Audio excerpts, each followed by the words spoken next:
End zone. Touchdown. Is he the MVP or what? Thing of beauty. Aaron Rodgers wants out of Green Bay. His loyalty is somewhere in Hawaii with his fiancée. He's not thinking about the Green Bay Packers. Hell yeah, Aaron Rodgers can stay home. The fact that Aaron Rodgers might not play this year is, I can't fathom. I'm going to enjoy the hell out of this week. And then I'm going to get back to working out and figure things out in a couple weeks. Under my reign, too, my palace you came. I bow down to your highness because you know I'm the king.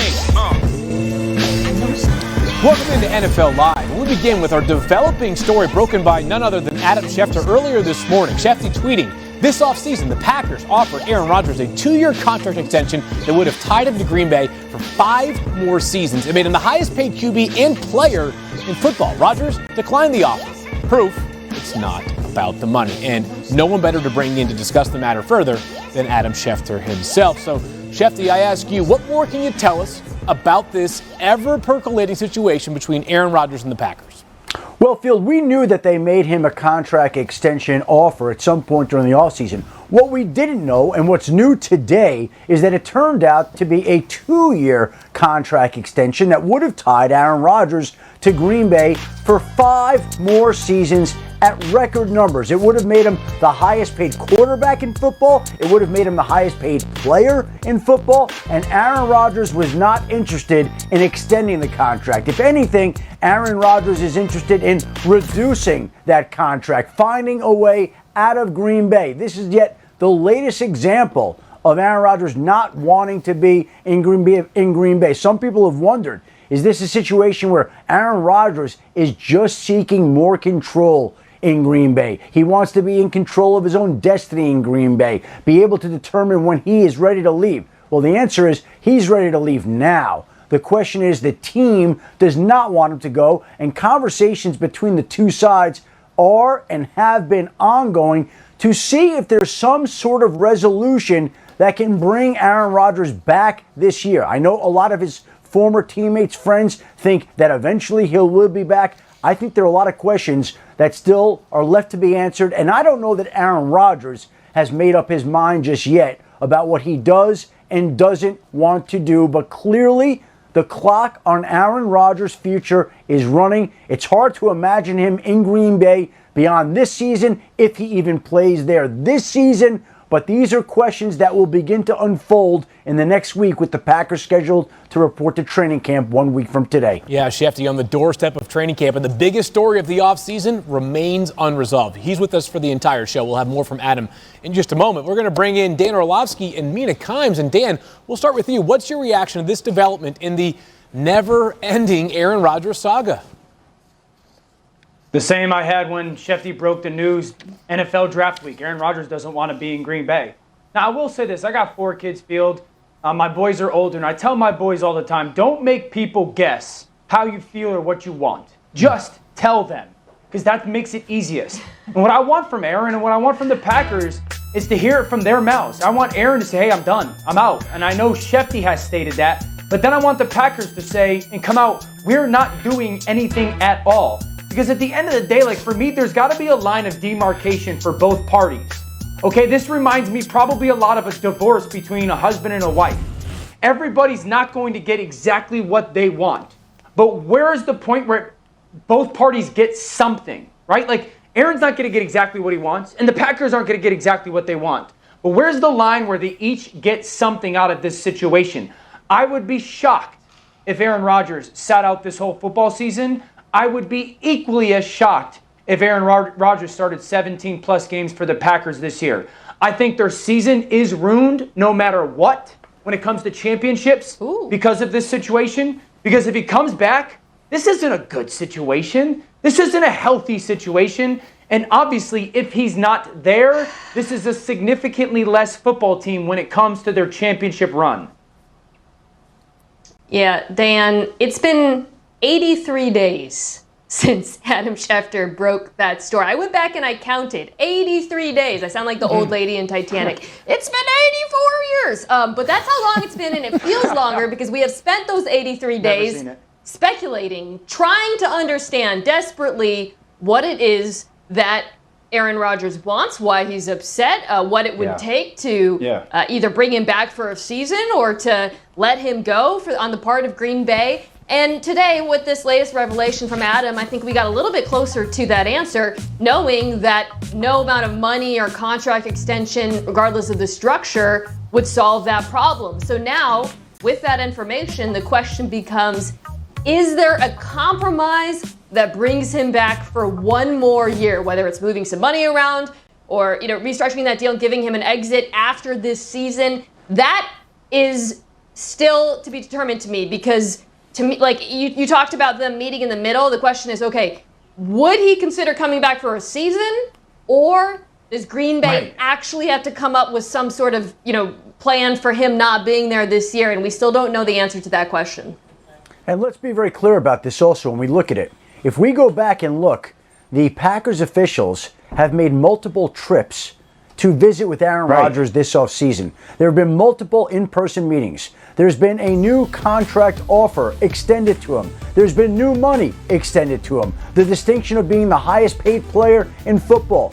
These talks and conversations have gone on for months now. Months. And we are a week away from training camp and do not appear to be any closer to a resolution. So it doesn't look like anything that Green Bay can do right now, short of moving him to another team that's going to make Aaron Rodgers happy. But he has told players, and he's told former players, that he doesn't plan to play there. Now, again, we'll see how it shakes out this upcoming season, and we begin to get the first pressure point 1 week from today at the start of training camp. That's when it gets real, but it's already really real right now.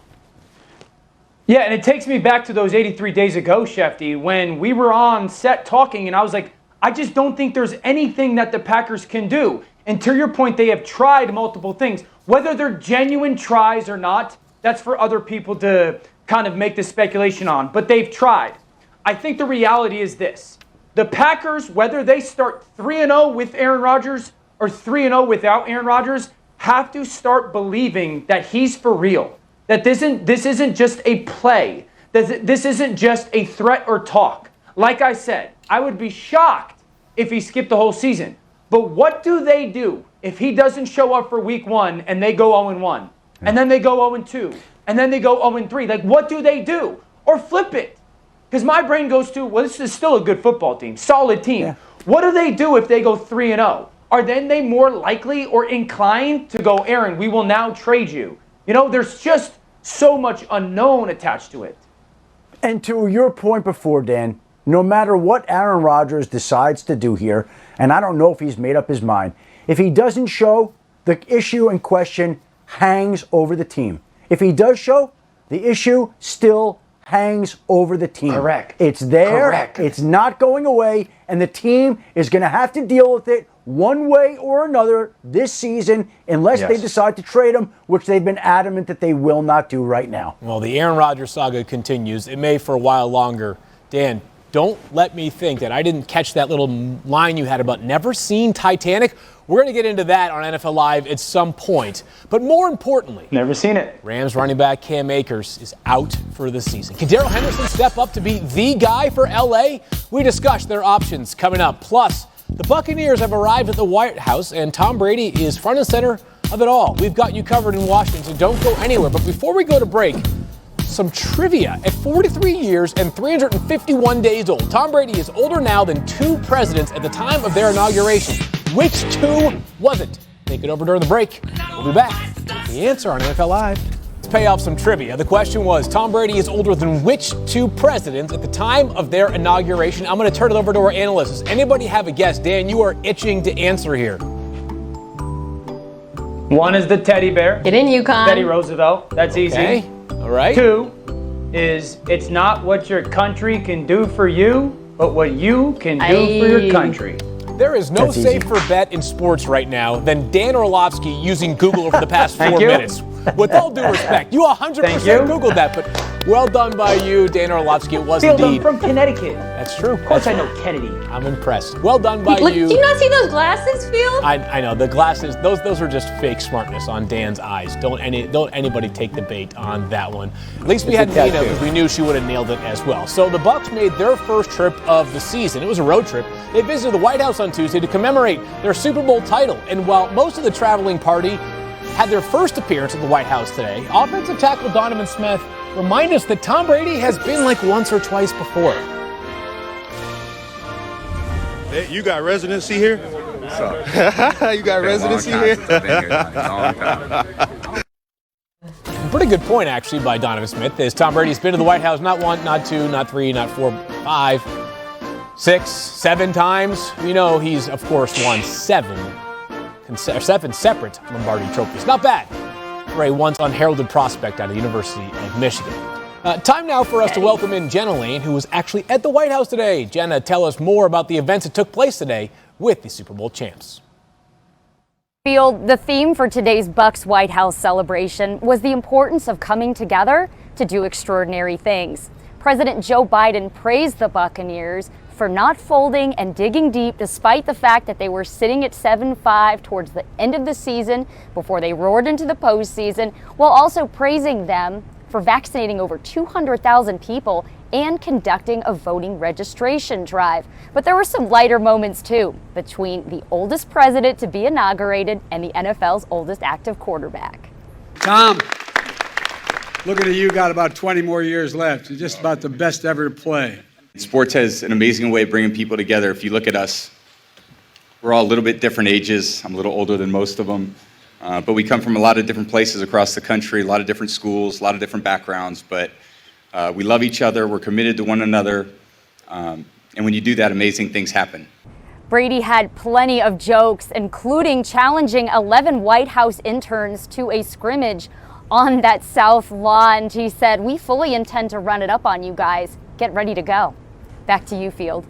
Great stuff, Jenna. As always, Tom Brady can be cutthroat with a personal, lighthearted touch. All right, so Adam, you had Tom Brady's confidant and personal trainer and life coach, Alex Guerrero, on your podcast recently, and you asked him about Brady continuing to play until the age of 45. What were his thoughts? Well, Alex said that Tom Brady had a stated goal at the beginning of his career to play until he's 45, and Tom turns 44 next month. So I asked Alex if that meant that Tom could be expected to play at least 2 more years. And Alex said that's the plan right now. Yes, that's what he expects. He believes that Brady will play at least 2 more years. So this very well may not be the last season for Tom Brady. He may have more opportunities at the White House. And the idea was to reach out to Alex Guerrero literally to talk about how he has been able to help Tom get to this spot. But of course, that came up during the course of the conversation. And if he thinks at least 2 more years, there's probably a pretty good chance that happens. Yeah, no doubt about that. So, Mina, if Brady is still playing for at least 2 more years, how long can the Bucs keep this thing going? Well, look, I made a rule for myself that I would never try to anticipate when Tom Brady is going to decline. So I'm not going to do that today. But what I can do is look at the roster. And something that's driven everyone crazy who roots for other teams over the summer is, how did the Bucs bring everyone back? It seems really unfair and impossible. Well, part of their ability to bring all of their stars back stems from the fact that they structured the contract so that they could fit them all under the roster now. But after this season, it gets a lot harder. For example, Shaq Barrett this year, his cap hit, star pass rusher, is $5 million. In 2022, that jumps to $19 million. We don't know the future for guys like Rob Gronkowski, Chris Godwin, who's playing on the tag this year. So, in my opinion, this roster is optimized to win this season, but beyond that, it will get a bit more challenging regardless of Tom Brady's status. Yeah, you mentioned this season, Mina. So we all know that this is the team to beat in the NFC. And I think there's 2 things that, if they don't get back to the Super Bowl, could derail them. One is in their control, and one is out of their control. In their control is complacency. And my mind goes to that Giannis clip that went viral last week when he's in that post-game press conference. He's talking about, okay, when I think of the things I did in the past, I went from 40-10. In the Bucs case, it's like, oh, we just won the Super Bowl. That's their ego talking. And then them saying, well, we're going to go run it back or we're going to go win it. That's the pride talking. And as good of a job as they can of just being in the moment, that's their humility talking. And it's great that they've got Tom as the face of their franchise and the leader to make sure that everyone keeps that mindset, because it's brutally hard. I mean, we know it's brutally hard to try and win one game in the NFL. I know that very, very clearly. But to go and win back-to-back Super Bowls is even more challenging. So that's the one that they can control. The one that they can't control is the injuries. I mean, this team was as injury-free when it came to like really impactful guys last year as anybody in the NFL. They were the healthiest team in the NFL when it comes to games lost for their starters when it comes to injury. There's no surprise or no shock that they obviously went on to win the Super Bowl. It's unlikely that you keep that for 2 years in a row. That's out of their control. If they do, they'll be back in the Super Bowl. Well, and as we know, the Bucs with Tom Brady should not get complacent, but we'll see. Every year is a new challenge. They begin their training camp. They report for training camp on Saturday. First practice is Sunday, July 25th. The countdown is officially on. Let's go back to Shefty and plenty of news and notes from around the league. Shefty, what do you have for us? Well, interesting development last night out of Las Vegas field. The longtime Raiders president, Mark Bedane, who's been with the organization for over 30 years, the right-hand man for Raiders owner Mark Davis, resigned last night. He said once a Raider, always a Raider, but he felt like it was time to move on. He was in to Las Vegas, build a stadium there, and now with the season upon us, Bedane made the surprising news that he's moving on. And of course, there's very sad news out in California. The Jets passing game coordinator, Greg Knapp, an NFL veteran coach, was struck by a car this weekend while he was riding a bicycle. I'm told that it may have been a teenager who was texting at the time. He is in critical condition in the hospital, clinging to his life right now. It is very dire, and everybody around the league is thinking and pulling for Greg Knapp. And that includes, of course, Jets' current head coach, Robert Saleh, who released the following statement. Quote, Greg is such an amazing individual. It is hard to imagine the challenge facing him and his family. Greg's fun nature, kind disposition, and wealth of knowledge has allowed him to make genuine connections with all of our coaches, players, and staff since he has been here. I ask that you all keep him in your prayers as we all pull for him to recover from this horrific accident. Dan, you have a personal connection to Greg Knapp. What more can you tell us about the man he is? Yeah, I was super fortunate to be coached by him. I would say this, Napper embodies everything that an assistant coach in the NFL should. And what I mean by that is the joy of investing into your players. He was a coach that first made me feel like, okay, I belong. And then second, the investment as a person into the player to see him grow and develop. Forget the football.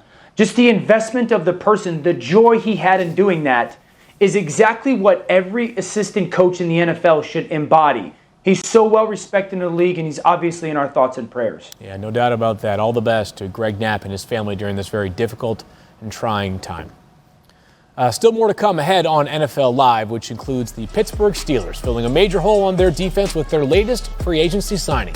Can Melvin Ingram back? Cam Akers will be out for the season after suffering a torn Achilles. The second-year pro is expected to take on a workhorse back in the LA backfield and lead the way for a new-look Rams offense with Matthew Stafford under center. Rams head coach Sean McVay joined ESPN Radio earlier today and weighed in on the news. The first thing is you just feel so bad for him because he's doing everything right, Max. He's working hard. The immediacy of it is your first inclination is, okay, who do we have to replace it? And then what you do feel good about is we've got some young depth on the roster, and it'll earn guys an opportunity to really see, all right, how do they handle a little bit more of a workload? We've got some young backs on our roster that I'm intrigued about seeing how they handle this opportunity. I don't know that the veteran route is something that we would rule out, but it's not something that we're immediately looking to address right now.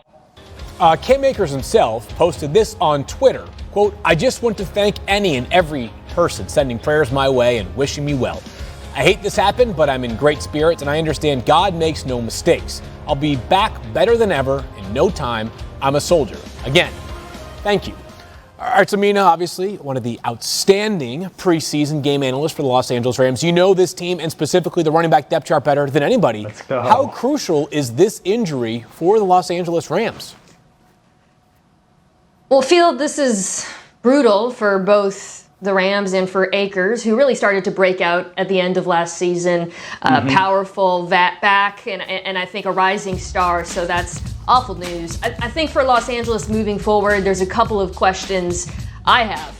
The assumption is that Darrell Henderson, who was the third-round pick from a couple of years ago, is going to step up and be the full-time starter now. I really like Henderson. I think he's an extremely efficient option for them. But I wonder, one, whether he can handle the workload, and two, how he's going to be used. Because Los Angeles' run game has evolved in recent years, and last year McVay started integrating more gap concepts, but he used Akers for a lot of those runs. I want to see if Henderson, who did that in college, by the way, at Memphis, if he's used the same way as well and they can continue to diversify that rushing attack. My second question is depth, because behind Henderson, man, that is a lot of young players. You know, Malcolm Brown, who was a very efficient veteran, he's gone now. And as you can see here, these are names that are probably not known around the NFL very well. So I'll be curious to see if the Rams feel that any of these guys can step up and be that second option, or if, as McVay alluded to, they feel the need to go out and look at some free agents in the market. Now, they do not feel that need. They feel like they have guys in their roster who can do the job until further notice. Now, they'll go to training camp and see how these guys perform, and then running back, there's surplus around the league. They can always find another running back, but I can tell you that when you look at that list, we might not recognize those names. They don't mean a lot to a lot of fans, but I can tell you that not only do they like Darrell Henderson, but Xavier Jones is somebody that made the roster last year as an undrafted free agent that they happen to like, that they want to get a look at this upcoming summer. And Jake Funk is a 7th-round draft pick from Maryland who once torched Michigan in a game. And I think they feel like Jake Funk can be like a baby McCaffrey. That was the way it was described to me today. Baby McCaffrey. Now, is he going to be Christian McCaffrey? No, he's a 7th-round draft pick. But they like him, and it just gives you an idea that they like Jones, they like Funk, they like some of these other backs. And I think they're going to get a long look at these other players before they decide to go bring in a veteran free agent. There are already enough McCaffrey brothers playing college football. I can't afford another one to have to keep up and track going forward. So Jake Funk can be Jake Funk. How about that going forward? Dan, does this injury to Cam Akers put more on both Matthew Stafford and Sean McVay's collective plate? I'd say more on Sean McVay than it does Matthew Stafford. I'd say this for the Rams field. 1, don't panic. Don't panic. Number 2, you still got offensive line. A good one. And 3, this is partly why you went and got Matthew Stafford. I had said one of the things that Matthew Stafford would bring to this football team is when the run game isn't dominant, can you still dominate through the air? And Matthew Stafford has the ability to do that. Now listen, I want to choose my words properly here with this whole Cam Akers situation because I was a huge fan of his. Mina mentioned the scheme kind of transition from really the zone to a gap. I don't want to say this could be a blessing in disguise, but it's something along those lines because I really believe that they need to go back to more of that zone run game. I think they need to keep the quarterback under center, and they need to utilize that play action, deep ball, and chunk passing game off the zone inside and outside game. And Shefty mentions, well, we might not see those names as household names. I played in this system. A lot of people didn't know Terrell Davis as a household name, or Arian Foster, or Steve Slayton, or Raheem Mostert, or Arthur Morris. But those guys played in that zone scheme, and the scheme transcends talent. It makes the player elevated. And that's why I think that this could force Sean to sit back and go, okay, I got a superstar at quarterback. I got good pieces on the outside. Maybe I'll pull back a little bit from that gap scheme, lean into the zone a little bit more, help our pass game, but also be able to just plug in backs and know in that zone game that it's proven. So essentially, Dan, what you're saying is let's just run it back to 2018 because Matt Stafford would be a great fit for that offense. Not exactly, but a lot of the things we saw that they were so successful with, integrate Stafford, and now you got a deep threat with Jackson or Atwell, which you didn't have last season, and suddenly the game, opens up to him because he has the personnel to execute it as he initially wanted to. Well, everybody on Twitter has reminded me. You made this point. Oh, go ahead, Dan. Real quick, Field. Mina made this point before on the call, and I think it's an important one as well, that those backs, because of the lack of the threat in the pass game, had to run against stacked box, right? An extra defender down near the ball. Well, now hopefully it flips, and that pass game opens defenses up a little bit, and those backs, Darrell Henderson specifically, are going to run against less people down near the line of scrimmage. That should also help the run game. And let me just say this also, Field, that the Rams offense, this offense, once lost Todd Gurley at the peak of his career, signed C.J. Anderson off the street and turned C.J. Anderson into a playoff star. Yep, well, the Rams will certainly find a way, but a tough blow for Cam Akers, who wish him well in his recovery. The Steelers have dipped their toe into free agency recently on a couple different occasions. Most notably, over the past day, they added Melvin Ingram, the former Chargers edge rusher, to a one-year deal. He battled injuries last season. He didn't have a single sack, but he's healthier now and hopeful to provide some depth alongside, amongst others, All-Pro T.J. Watt. So the Steelers lost several key defenders from their 2020 roster, including former first-round pick Bud Dupree and versatile defensive back Mike Hilton, who went to the division rival Bengals. Linebacker Avery Williamson and cornerback Steven Nelson, as of right now, both remain unsigned. Mina, what are your thoughts on the addition of Melvin Ingram, joining Trey Turner as former Bolts who are now Steelers? Hey, great for both him and the team. I think it's a perfect fit. And you said the key word, which is depth. Ingram doesn't have to come in and be the guy. Not only does he get to play with Watt, but also gets to play with Hayward, Tuitt, Highsmith. He can be used situationally. And if he's healthy, he's still got a lot to offer this Steelers front seven that was already dangerous to begin with. I think the big point is understanding he's not playing 60 snaps a game like Melvin Ingram has. 25 snaps, 20 snaps a game, situational pass rush, a guy opposite T.J. Watt. Because here's the thing, he's still good enough to make an offense think, okay, do we want to single him up for potentially a tight end or a back and pay attention to T.J. Watt? And if not, then that's a better opportunity for T.J. Watt. So I think it's a really good signing because they're not going to ask him to be 2016 Ingram. Just be a good situational pass rusher. Well, the Steelers are hoping to find some late free agency value, as they have done at times in the past. So coming up here on NFL Live, we still got a lot left. And Seahawks star wide receiver, one of them, is confident his quarterback will stick around for the foreseeable future. Find out which of our analysts thinks this is the most talented team Seattle has had in a Yeah, I expect Russ to be here for the foreseeable future. Obviously, there was a lot of stuff that went on during the offseason, and I think, in the offseason, a lot of TV shows are off. Nobody really has a lot to talk about, so they try to find things to be able to talk about. I think that Russ definitely wants to be here with us, and so we're not really too concerned or caught up with a lot of stuff that happened. We understand the aspect of business and what everything is like, especially in the NFL. So, Mina, the Seahawks tapped into their own division by hiring Shane Waldron to be their new offensive coordinator. How can his scheme help Russell Wilson and the Seahawks succeed this year? First, Tyler, I'd like to say we have a lot to talk about in the offseason. Like today, I would love to talk about how the Seahawks I feel offense... he's speaking directly to me. I know, straight to my heart. I'd like to talk about how the Seahawks offense, as you said, under Waldron can evolve, because a big part of the reason why Russell Wilson was reportedly unhappy with some of the issues with that offense down the second half of last season. And a lot of those issues had to do with, there were a number of reasons for it, but a fact that as defenses started to play them differently, as Tyler himself has said, playing more too high, the offense didn't evolve in response. And some of that wasn't all on offensive coordinator Brian Schottenheimer. Some of that was on Wilson himself. But to me, the success of this offense this year, the question of whether or not they can sort of return to the form we saw at the beginning of last season, it all depends on whether or not that evolution has happened. Whether the offense can be balanced, and I'm not talking about like a run-pass ratio. I'm talking about an ability to take what the defense is giving you. If the defense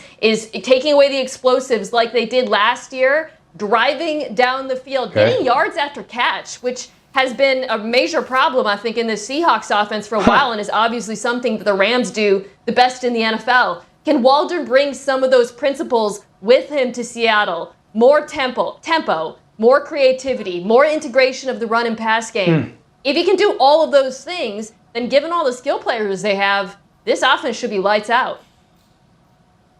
Yeah, Mina, I think it's the most talented offense that Russell's had since he became a Seahawk. I mean, we know the two receivers, Lockett and Metcalf, are spectacular. I think Eskridge out of Western Michigan is going to be huge for them.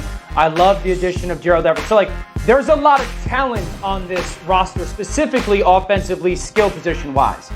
Now, if we go back to last year, I think this offense can be just as explosive as it was for the first 2/3 of the season last year, but not so dependent on Russell Wilson. I mean, this was such an explosive offense because Russell was so good. Russell was as spectacular as any quarterback we had in the league last year. But they asked him to do so much. And I think two things need to stand out. This offense, because I know Shane Waldron, I was with him in 17, and I know this offensive scheme. They are going to give Russell easy things. I think we did a tape breakdown last year of it. Russell, take the easy stuff. And then to your point, the yards after catch. The easy stuff has to be taken from the quarterback, given to the receiver, and then do something with it, guys. Because the coach will be more apt to call that stuff. So that's the first part. And the second part is this. Can they flip last year?